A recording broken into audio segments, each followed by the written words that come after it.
Bismillahirrahmanirrahim. Assalamualaikum warahmatullahi wabarakatuh. Jumpa lagi dengan saya di Abi Lemaiwa Channel. Jadi teman-teman, kembali lagi kami akan berbagi sebuah video informasi yang cukup penting untuk teman-teman guru honorer di seluruh Indonesia setelah pengumuman seleksi administrasi tadi malam yang hasilnya sangat memuaskan, yaitu hampir seluruh guru honorer itu lulus seleksi administrasi. Sepertinya seperti itu teman-teman ya. Nah, di video kali ini kita akan melanjutkan sebuah video yang menurut saya adalah fakta yang terjadi di lapangan, yang mana di sini berbicara tentang kondisi real guru honorer terkait jatah formasi dengan jumlah pelamar di setiap sekolah. Nah, di sini tentunya hashtagnya di sini adalah semua tentunya berpeluang lolos menjadi ASN P3K di tahun 2021. Tepatnya teman-teman berpeluang di tahap 1 ya, di tahap 1 untuk memastikan diri terupdate dari guru honorer menjadi guru ASN P3K. Jadi di video kali ini kita akan langsung bahas bukti real dari teman-teman yang sempat melontarkan komentar di kolom komentar di salah satu video admin yang sempat trending kemarin ya. Saya juga tidak menyangka bahwa lumayan viral juga yaitu video ya, itu yang judulnya dua jenis kondisi yang sangat menguntungkan teman-teman guru honorer di sekolah induk di seleksi tahap 1 P3K guru tahun 2021. Nah, di sini kita coba lihat langsung. Saya sudah merangkum komen-komen terbaik yang layak untuk kita perbincangkan pada hari ini.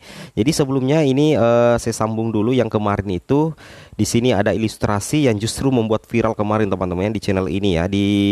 Contohnya di situ SD Mentari ya, anggaplah formasi P3K-nya di situ dua guru kelas ya, dua guru kelas, kemudian guru honorernya itu dua juga. Nah, dua juga guru honorernya, ternyata satu tidak linier. Nah, informasi yang sempat saya dapat kemarin, ada teman guru honorer yang tidak linier ijazah dengan formasi yang didaftar ternyata lulus juga seleksi administrasi ya. Ya, mudah-mudahan itu bukan hoax tapi itu betul-betul terjadi. Berarti panitia perlu kita apresiasi kalau seperti itu. Nah, kita lanjut ya. Nah, guru honornya di sini dua orang. Ternyata satu tidak linier sehingga tidak bisa mendaftar di SD induknya, yaitu di SD Mentari, dan terpaksa melamar di sekolah lain. Nah, secara otomatis ada satu formasi yang lowong, yaitu satu jatah formasi yang lowong teman-teman ya. Nah, di situ ini yang di sini inilah merupakan salah satu keuntungan terbesar jika posisi teman-teman seperti ini ya. Jadinya ada peringkingan tunggal di SD Mentari ya, yang otomatis diisi oleh satu guru honorer induk, dan satu jatah formasi itu bisa diisi oleh teman-teman guru honorer dari sekolah lain ya. Berapapun jumlah guru honorer dari sekolah lain itu bisa mengisi satu formasi jika kasusnya seperti ini. Nah, oke, sekarang kita coba lanjut melihat fakta real yang ada di lapangan berdasarkan komentar dari teman-teman guru honorer di channel ini ya. Nah, di sini juga SD Merapi formasi P3K 2 guru kelas, kemudian guru honornya 2 orang linier, guru honor serdik 1 orang, guru honorer usia 35 juga 1 orang. Anggaplah seperti ini, berarti terjadi perengkingan tunggal ya. Guru honorer serdik tidak mungkin bersaing dengan guru honorer usia 35 karena formasi yang disediakan itu adalah 2 guru kelas, kemudian guru honornya juga 2. Jadi mereka bagi rata satu-satu formasi sehingga hanya bersaing dengan dirinya sendiri atau istilahnya perengkingan tunggal. Jika teman-teman ada yang mengalami seperti ini, berapapun jumlah formasi di sekolah Anda dan jumlah guru honorer juga pas dan semuanya linier, misalnya 22, 33, 44 dan seterusnya, maka ini adalah menjadi kesempatan terbaik, kesempatan terbesar untuk mengunci satu NIP di P3K nantinya, tepatnya di tahap 1 seperti itu ya. Oke, kita coba lihat di real faktanya. Nah, di sini jelas ya, di salah satu komentar 1 jam yang lalu ya, dari Bu Ervena Vena, itu akunnya Ervena Vena.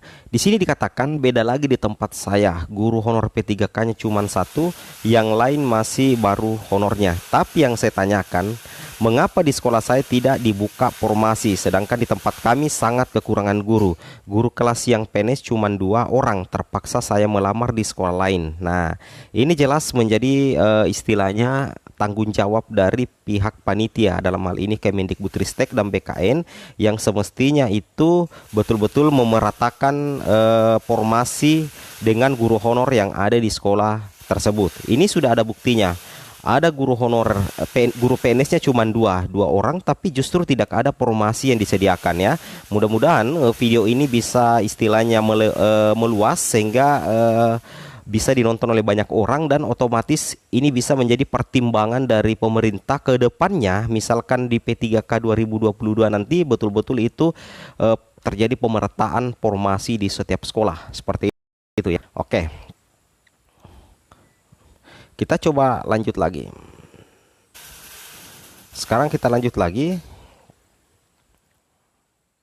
Nah, di sini dari salah satu teman juga di channel ini, subscriber tentunya, itu atas nama Ria Soleha 2 jam yang lalu ya. Ini baru-baru juga di posting tadi.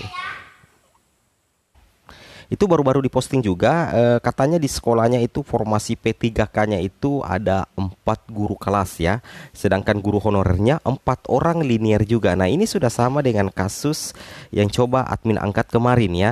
Artinya otomatis kalau 4 guru honorer, kemudian 4 guru kelas, kemudian semuanya linear semua, maka secara otomatis di sini terjadi peringkingan tunggal. Setiap guru honorer terjadi peringkingan tunggal. Jadi istilahnya cukup memenuhi passing grade saja, teman-teman sudah auto PNS. Auto P3K seperti itu. Jadi Ibu Ria Soleha itu luar biasa sekali. Ini teman-teman, ini Ibu Ria Soleha harus semangat ya. Ini kesempatan terbaik untuk mengunci 1 NIP di sekolah Ibu ya, seperti itu. Karena di sini sekolahnya formasi P3K-nya 4 guru kelas, sedangkan guru honornya cuma 4 juga. Berarti semua dapat jatah. Sisa bagaimana bersaing dengan diri sendiri, meloloskan diri untuk mencapai passing grade atau ambang batas nilai. Seperti itu teman-teman ya. Kita coba lanjut yang lain lagi. Di sini banyak sekali komen-komen luar biasa ya. Nah, di sini atas nama Ibu Ratnawati 8 jam yang lalu ya. Pak Abil mau tanya, guru honor induk yang linear ada 4 dengan formasi 1, tapi yang melamar di induk hanya 1, yang 3 melamar di sekolah lain.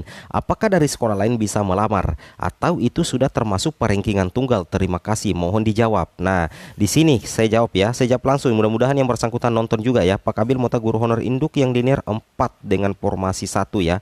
Ya, linear guru honor induk yang linear ada 4 orang, berarti 4 orang guru honor formasi 1, tapi yang melamar di sekolah induk hanya 1. Nah, berarti terjadi peringkingan tunggal ini 1-1 ya. Jadi secara otomatis Ibu Ratnawati ini terjadi peringkingan tunggal karena 3 guru honorernya mungkin saja tidak linear itu melamar di sekolah lain. Jadi sisa 1 guru honorer yang tersisa di sekolah Ibu Ratnawati dengan 1 formasi.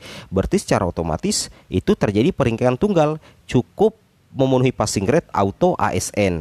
Nah, pertanyaan berikutnya di sini, termasuk peringkat tunggal ya, itu sudah saya jawab, itu termasuk peringkat tunggal. Apakah dari sekolah lain bisa melamar? Tentu tidak bisa teman-teman ya, tidak bisa lagi guru honorer lain dari sekolah lain itu masuk melamar di sekolah Ibu Ratnawati karena formasinya cuma 1, sedangkan guru honorernya 4 dan menyisakan 1, berarti 1-1. Kalau masih ada yang melamar ke situ, berarti itu melanggar Permenpan RB nomor 28 tahun 2021 poin A, B, dan C. Teman-teman harus pahami itu ya. Permenpan RB nomor 28 dan 29 poin A, B, dan C, seperti itu. Jadi selamat ya, silakan belajar dan semoga lulus ya, seperti itu. Kita lanjut lagi. Di sini dari Ibu Dianawati 10 jam yang lalu, saya juga sama, 1 formasi 1 guru honor IPS, tapi di sekolah lain ada yang daftar terus lulus administrasi, dia punya serdik, saya tidak. Kalau semua lulus passing grade, mana yang akan lulus min? Nah, sebenarnya begini, itu kalau kita berdasarkan Permenpan RB nomor 28, sudah tidak bisa lagi guru honorer lain melamar di sekolah ibu karena formasi yang disediakan adalah 1 formasi dan 1 guru honorer linear. Kalaupun ada guru honorer lain yang masuk ke formasi ibu, yang melamar di formasi ibu yang cuma 1 itu kemungkinan besar itu otomatis dia melanggar peraturan Menpan RB nomor 28, kecuali peraturan Menpan RB ini dihapus atau ada kebijakan mendasar sehingga guru honorer lain tetap bisa melamar ke sekolah lain yang memang jatah gurunya pas dengan guru induknya. Tapi menurut saya itu sudah menyalahi aturan ya, itu sudah menyalahi aturan. Jadi tenang saja buat Dianawati, semoga lulus dan tetap fokus untuk belajar. Dan bagi teman-teman yang melamar di sekolah lain kemudian lulus seleksi administrasi, ternyata formasi itu sudah diisi oleh teman-teman guru honorer yang lain, guru honorer induk, berarti teman-teman itu tidak melakukan reset pendaftaran. Meskipun semuanya diampuni, diberikan kesempatan untuk lulus seleksi administrasi, teman-teman bisa jadi itu bisa ikut di tahap kedua ya, bisa ikut di tahap kedua. Kalaupun bisa ikut di tahap ke satu, berarti memang kita harus apresiasi pemerintah karena secara otomatis itu sudah melewati aturan Menpan RB nomor 28. Seperti itu teman-teman ya. Oke, kita lanjut lagi. Di sini ada juga dari Faizan Abizar 11 jam yang lalu. Pak Admin, bagaimana kondisi bila di sekolah yang saya lamar itu tidak ada yang linier? Jurusannya memang ada guru honorer 1 orang, formasi diminta 4, jadi masih ada 3 peluang kosong. Hanya saya saja jurusan matematika, bukan PGSD dan guru honorer. Mengapa di situ juga guru IPA, bukan kira-kira ada pun lulus tadi Pak Admin. Ya sebenarnya ketika teman-teman sudah lulus administrasi, berarti ijazah teman-teman itu sudah dianggap linier oleh sistem. Contoh misalkan teman-teman adalah berijazah matematika, kemudian melamar formasi PGSD, dan ternyata tadi malam keluar pengumuman lulus seleksi administrasi, berarti otomatis ijazah matematika itu linier dengan PGSD, jadi tidak ada masalah menurut saya. Silakan fokus belajar ya, seperti itu. Kemudian kalau matematika, IPA juga kan lulus tadi malam ya, banyak jurusan IPA, biologi, kimia, fisika yang lolos seleksi administrasi PGSD, berarti memang di sistem itu dianggap linier, jadi tidak ada masalah. Jadi kalau misalkan masih ada yang 03, berarti bisa diisi oleh teman-teman guru honorer dari sekolah lain. Seperti itu kira-kira ya. Oke. Nah, di sini lagi ada dari Jabil Hamzah 16 jam yang lalu diedit. Min di SD saya formasi 7. Wow, banyak sekali formasinya. Guru linearnya 2. K2 umur di atas 35. Yang 5 ini gimana? Apa ada dari SD lain? Jelas ada dari SD lain. Kalau formasi Bapak sebanyak ini 7 orang, 7 guru yang dibutuhkan, sedangkan 2 guru, berarti terjadi perengkingan tunggal 2 orang. Jadi menyisakan 5 guru honorer. 5 formasi. 5 formasi ini bisa diisi oleh guru honorer dari sekolah lain. Nah, tentunya itu tetap tidak mengganggu guru induk yang 2 orang ini tadi. Berarti ada pembagian kelompok 1, kelompok 1, 2, kelompok 2. Kelompok 1 itu berisi guru honorer ya, guru honorer induk, dan kelompok 2 itu bersaing antar pelamar dari sekolah lain di kelompok kedua untuk memperebutkan 5 jatah formasi ASN P3K. Seperti itu teman-teman ya. Oke, kita lanjut.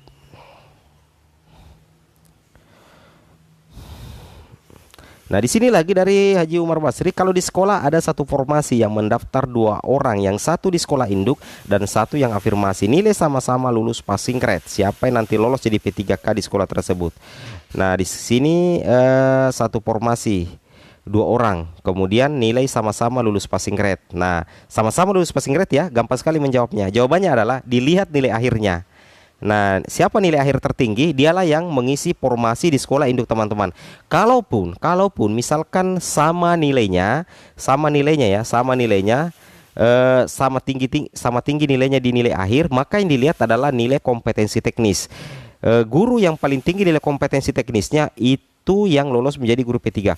Kalau masih sama nilai kompetensi teknisnya, berarti secara otomatis yang dilihat adalah akumulasi nilai dari kompetensi manajerial dengan sosiokultural.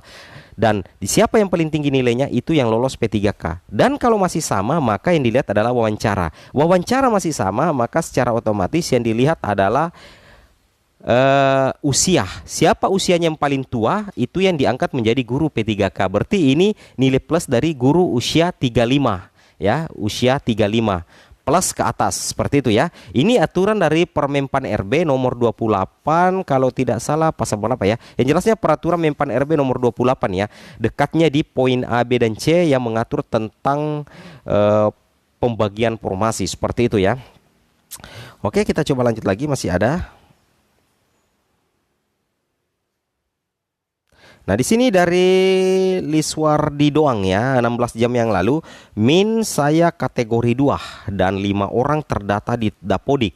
Formasi cuman 1. Nah, berarti kalau formasi cuman 1, kemudian 5 orang, berarti mau tidak mau berjuang habis-habisan untuk saling berusaha bagaimana menjadi yang terbaik untuk mengisi atau mendapatkan satu jatah formasi di sekolah ibu ya. Artinya siapa yang paling tinggi nilainya, siapa yang lolos passing grade, maka dialah yang akan lolos menjadi guru P3K, karena jatah cuma satu dan 4 lainnya ini bisa melamar di sekolah lain nantinya di tahap 2. Seperti itu kira-kira ya. Kalaupun lolos passing grade semua seperti yang saya jelaskan tadi, itu terjadi perengkingan nilai ya. Perengkingan nilai. Nah, seperti itu ya. Sekira sudah jelas sekali untuk pertanyaan ibu ini. Jadi ini ada bukti real teman-teman ya. Ini bukti real dari teman-teman subscriber. Nah, dari bapak ya, dari Bapak GD Sucita 16 yang lalu, mohon responnya admin. Bagaimana jika formasi P3K-nya 1 orang, tetapi di sekolah tersebut ada 2 orang guru honorer. Ya, ini sama saja ya, yang sama-sama linier serta yang satu umurnya lebih tua. Mana yang memiliki kesempatan lebih menguntungkan? Nah, kalau kita berbicara afirmasi, kita berbicara afirmasi, maka secara otomatis dari 2 guru honorer ini yang lebih berpeluang untuk kompetensi teknis ya. Saya tidak mengatakan bahwa berpeluang lolos P3K, semua berpeluang, tapi yang berpeluang memiliki nilai passing grade tertinggi itu tentunya jika kita berhitung afirmasi itu adalah guru honorer yang lebih tua, karena otomatis mendapatkan afirmasi 15% dari 500 poin di kompetensi teknis. Tetapi bagi teman-teman guru honorer non afirmasi, itu tetap punya peluang emas ya. Itu tetap punya peluang emas untuk lolos. Intinya berusaha untuk melewati ambang batas atau passing grade. Seperti itu ya, seperti itu. Kita lanjut. Nah, ini dari Ibu Wasini Muhayat ya, 16 jam yang lalu, bertadi malam ini, tengah malam ya, tengah malam ini. Min, saya mau tanya, misalnya di sekolah kami ada 4 formasi. Ini sama saja ya. Dan ada guru honorer 4 dan masuk semua guru kelas, otomatis sudah terkunci. Apakah kami lolos admin? Lolos jika mencapai passing grade. Artinya keempat guru ini yang ada di sekolah Ibu Wasini Muhayat itu sudah termasuk perengkingan tunggal. Cukup mencapai passing grade ya. Cukup mencapai passing grade saja secara otomatis itu lolos. Kalaupun Ibu tidak bisa mencapai passing grade, nanti di tahap 2 Ibu tetap bisa mengisi formasi di sekolah induk Ibu. Jadi memang kesempatan untuk menjadi P3K tahun 2021 ini sangat terbuka lebar ya. Karena bayangkan itu kita diberikan kesempatan 3 kali tes ya. Mulai tes pertama, tes kedua, dan tes ketiga. Seperti itu ya. Jadi 4 formasi, 4 guru honorer itu sangat luar biasa dan sangat cocok dengan apa yang saya bahas kemarin ya. Seperti itu. Jadi sisa cukup capai saja passing grade-nya auto ASN P3K tahun 2021 dan tentunya tahap 1 lah ya, seperti itu. Oke, mungkin cukup sampai di sini video informasi saya. Ini sudah terlalu lama, 17 menit 32 detik. Semoga video ini bermanfaat dan bagi teman-teman yang baru menemukan channel ini merupakan channel pendidikan, silakan di-subscribe dan aktifkan lonceng notifikasinya karena di channel ini kami akan selalu update terutama yang berkaitan dengan informasi guru dan tunjangan dan tentunya soal-soal terbaik untuk P3K guru. Oke, akhir kata, wabillahi taufiq wal hidayah. Assalamualaikum warahmatullahi wabarakatuh. See you tomorrow.